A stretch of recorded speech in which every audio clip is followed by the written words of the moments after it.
Afternoon, all.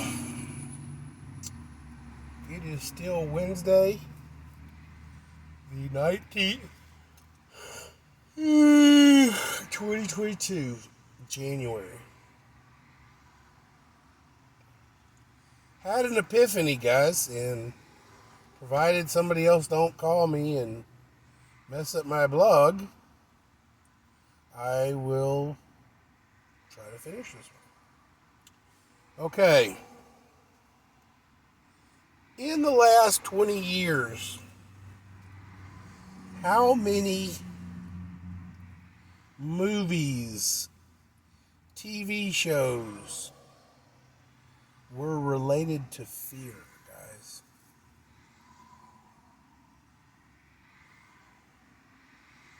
Let that marinate in your brain a little bit.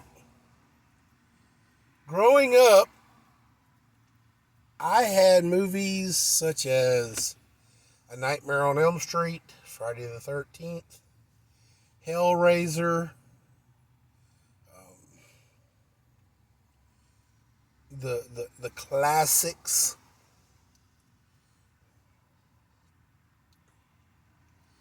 and such, guys, because I had those movies. A little jaded to some of these newer movies, but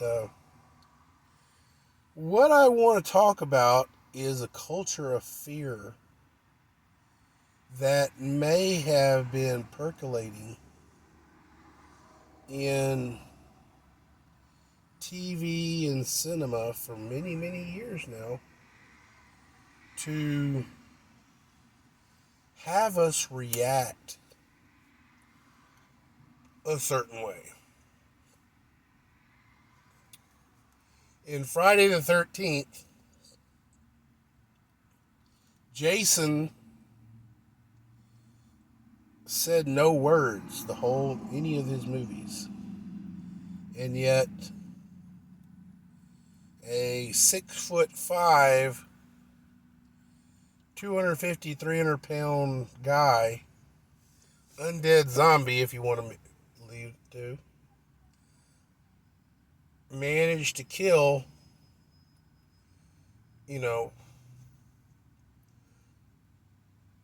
a bunch of teenagers. Until the teenagers overcame their fear and figured out how to beat the killer. Unfortunately, it took the deaths of their friends or classmates or whatever to get them to that point.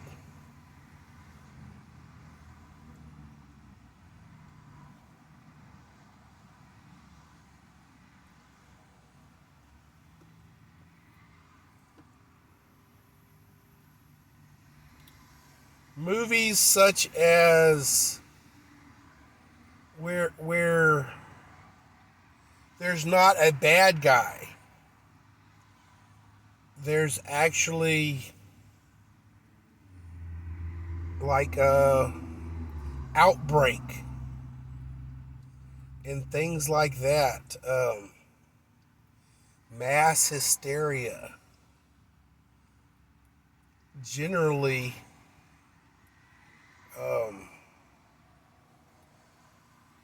begins the movie. When the outbreak would happen, mass hysteria would kick in until cooler heads would come about, and we would have quarantine camps and stuff like that, and segregation of the infected versus the uninfected. Now, honestly, guys, I did not watch Outbreak, so I don't know if it was eventually cured or not, so can't actually tell you.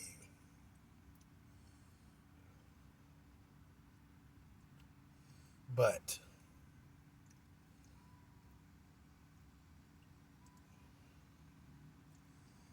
ladies and gentlemen, Hollywood and the Screenwriters Guilds and such, the human imagination is very creative. And, um,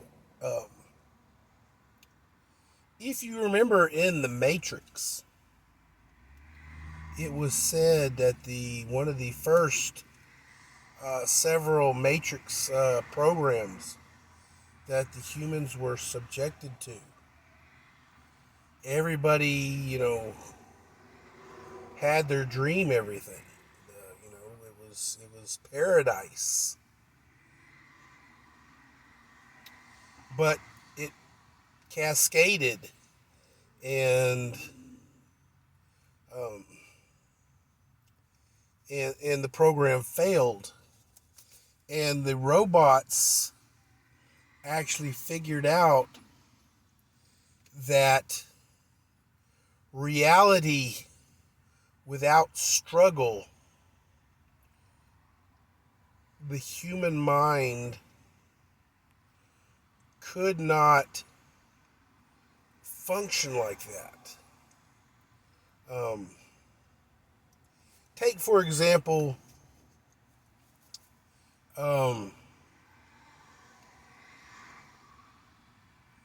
rock stars and lottery winners and things like that, okay?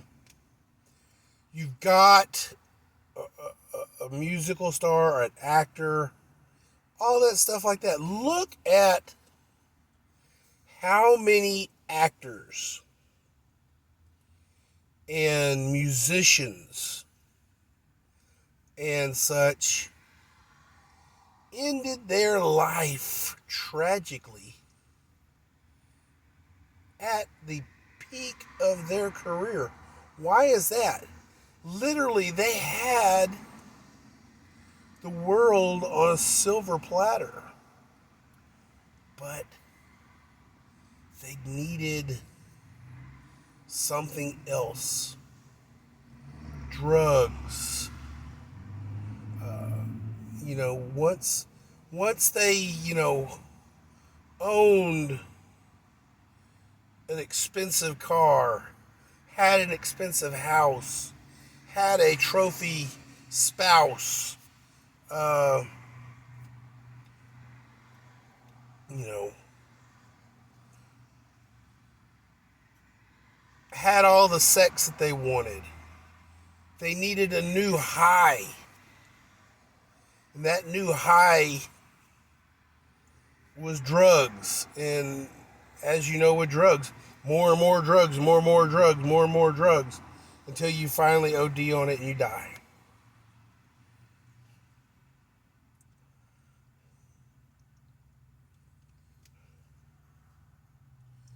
Loki,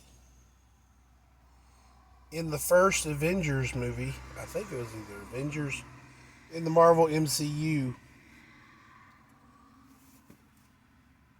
made a group of high society persons kneel before him and told the people that they did not really want freedom. They wanted, deep in their hearts, in the soul of humanity, the desire to be controlled, to be subjugated.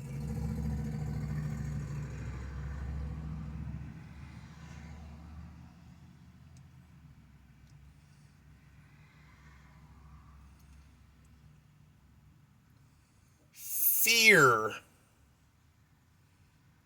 is a wonderful tool for subjugation.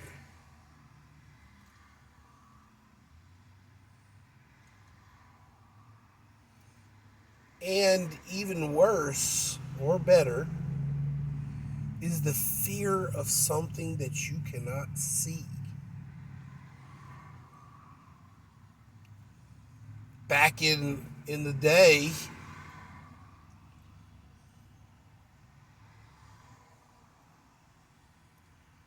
people would make mythological monsters to keep the young people in check, to keep kids in their beds at night. Vampires, witches.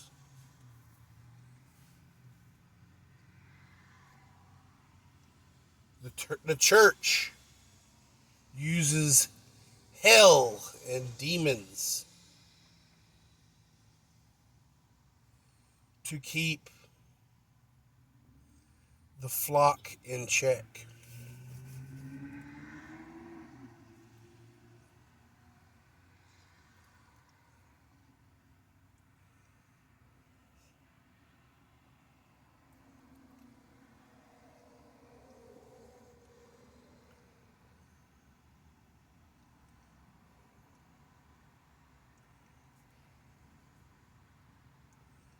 Ladies and gentlemen,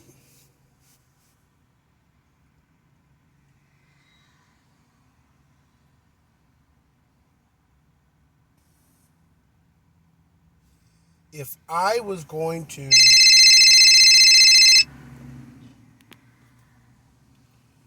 if I was going to control a populace,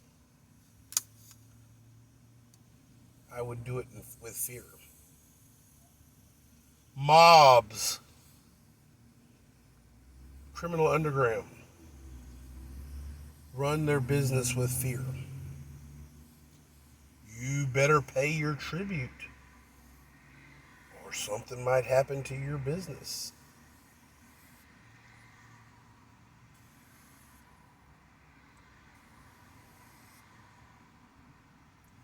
There is a town in Portland that has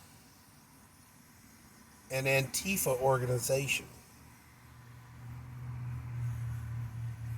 that, as long as you pay your tribute, free food,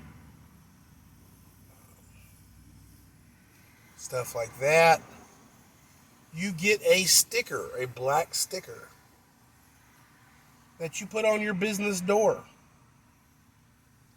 that tells the Antifa ruffians that you've paid your tribute and not to attack their business.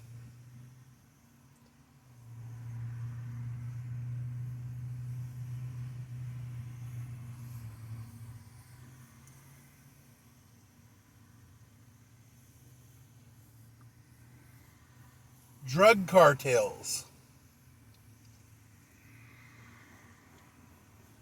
rule with fear. When they come across persons on their land and their turf,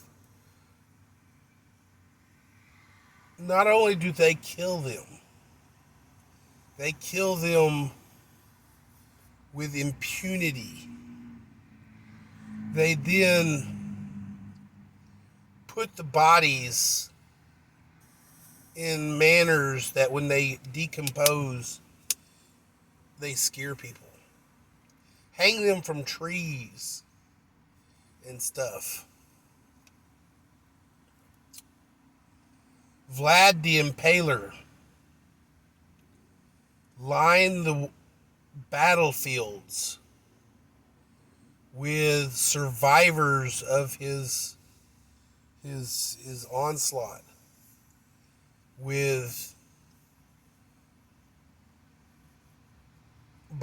he would impale people on spikes, shove a 10-foot spike up your tush, and then move that pike vertically to where you're suspended with a pike pushing through your guts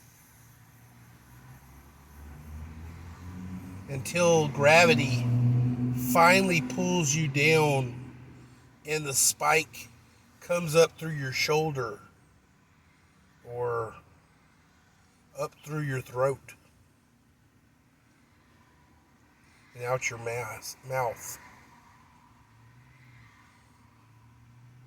He would leave the victims there in whatever state of torture until they died. And that was to instill fear on people. Warlords and conquerors would do the same. There was a medieval torture device called a bird cage. And what that would do, it was a metal cage made pretty much to the exact dimensions of a human body. And you would be locked into this cage and hung up. Could not lay down, could not move. Could not move your arms. All you could do was bake in the sun, freeze in the night, and have your body pecked by bugs and birds and rats to chew on you. And they would line pathways like this. They would hang bird cages on the pathway to large villages and cities to warn people what would happen if you committed a crime in their city or their village.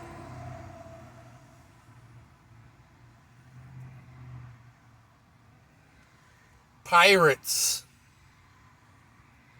were hung during the colonial days, in the days of the pirate. They were hung and their bodies left hanging for days. Some bodies were actually hung near the ports, on small islands or cliffs near the port to warn of would-be pirates.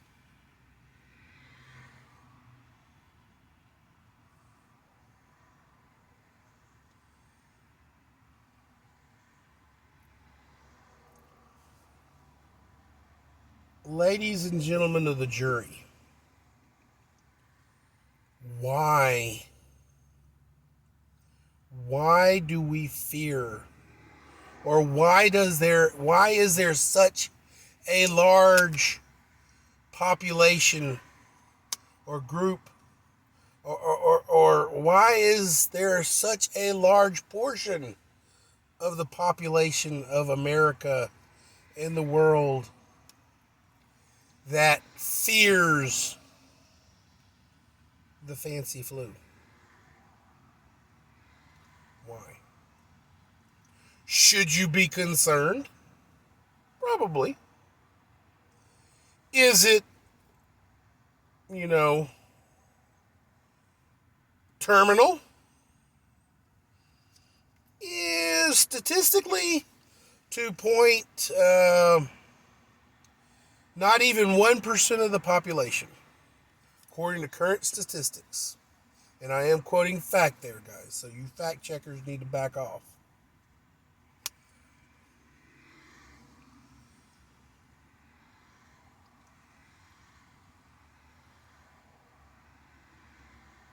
Ladies and gentlemen of the jury, cancer has a higher death toll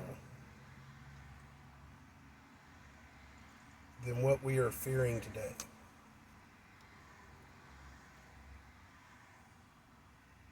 Heart attacks have a higher death toll. And yet, I had the fancy flu, guys. Ain't gonna say it was a cool thing. It was more of an annoyance than anything else. My cough I had was very, very bad. And the sinus pressure actually ruptured my left ear drum. So as of right now, I cannot hear out of my left ear. So, am I going to tell you guys it was something I want to do again? Nah. But, who wants to get sick? Nobody. I don't care if it's the flu. I don't care if it's the common cold. Nobody really wants to get sick.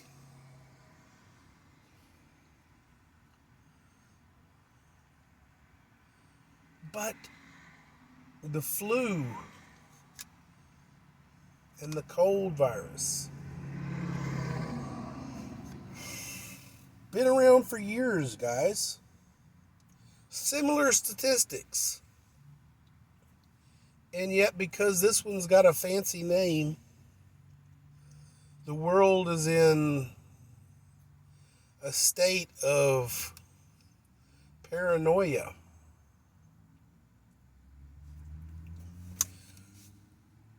In 2018, did America get in this kind of a twitterpation over the impending flu season? No, we did not. Ladies and gentlemen, it's time to conquer our fear and move on. To quote G.W. Bush,